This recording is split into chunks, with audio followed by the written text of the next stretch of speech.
Yo, what up YouTube? In today's video, we're going to be going over all the new food buffs. And I'm telling you, a few of these food buffs are mad crazy. And if you don't already know about them, you're going to want to know about it. So let's get right into the video.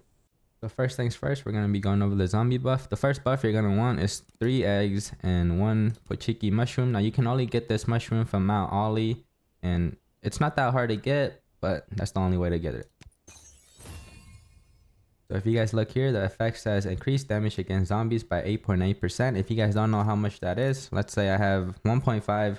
If I divide that by 8, that's like 120 extra damage, which is a shit ton. Alright, you might be surprised, but that's basically all you need to know about the zombie buff. Because the next one is mainly for PvP. Now, it could also actually be better than the PvE buff, but I don't recommend it since it's quite hard to find the ingredients itself. So let me show you. Alright, so the next 2 recipes are damage and damage resistant. They can actually be used for PvE as well, and you'll actually do more damage rather than with the regular zombie buff. But the thing is, the ingredients is asked for is tuna, which is very rare and hard to get. And if you guys don't know how to get the tuna fish, basically it says here you have to head on over to Radiation Island and then use the omnivore fish bait. And I'm telling you, it takes a while to actually catch this fish because it's quite rare. Alright, so let's go over the first recipe that uses the tuna. We're going to start off with damage. So it says here increases the damage against characters by 5% and damage by 104. So basically it already gives you 104, which is already better than any other recipe out there. And it also adds like 5%. So basically this recipe is fucking insane. There's no other word for it. What am I supposed to say? Is it good? No, it's not good. It's fucking insane. So the recipe is just 2 tunas and 2 eggs. Now I'm not actually gonna cook it because my dumbass wasn't prepared for this video and I don't have enough tunas to show you the next one.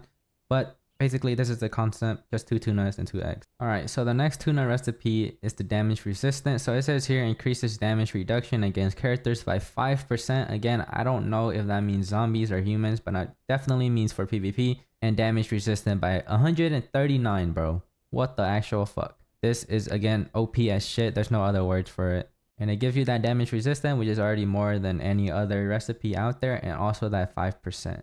And to make this tuna recipe is basically the same thing, 2 tunas, but this time with 2 vegetables. It can be any kind of vegetable. Let's say carrot, you want to do carrot, same thing. You want to do, what is this called?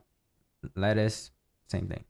So if these 2 recipes work in PvE, which I'm 80% sure it does, it's actually way better than the any other recipe out there. But the thing is, I would only recommend this for PvP and only big events actually. I wouldn't even recommend this using it for training unless you're going against a guy you really freaking hate.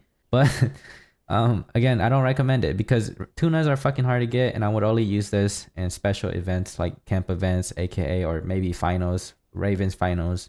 But yeah, that is basically the 2 insane recipe, and you guys should try it out. A good alternative for that damage, like let's say you want to do training, is the steamed meat with carrots. This one gives 78 damage, and I'm pretty sure it's still the best damage before this tuna one.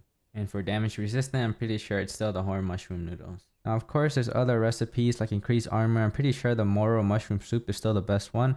But trust me, I'm telling you, damage reduction is way better than armor, increased armor. Now, there's other recipes that also give HP, but those are irrelevant. Literally, they don't do nothing. Now, I actually don't know the best one for skill strength. It's actually skill strength. Like, who uses skill strength? Unless you're a healer, I mean, it might make sense, but at the same time, why wouldn't you use damage? Because I don't know, damage is always better. And I'm not an asshole. I'm not gonna make you go back into the video and try to find the recipe. So here's all the recipe on screen. You can, I don't know, screenshot it or something. It tells you the effect and the ingredients you need. It's gonna wrap up the video. I know it's pretty quick, pretty short, but I'm for real. Like, people don't even know about this food buff, and I'm telling you, it's a big game changer. Just use it and you'll see why. As always, I fucking love you guys. I hope you guys have a great day, great evening, great night, or wherever the fuck you are. Peace out.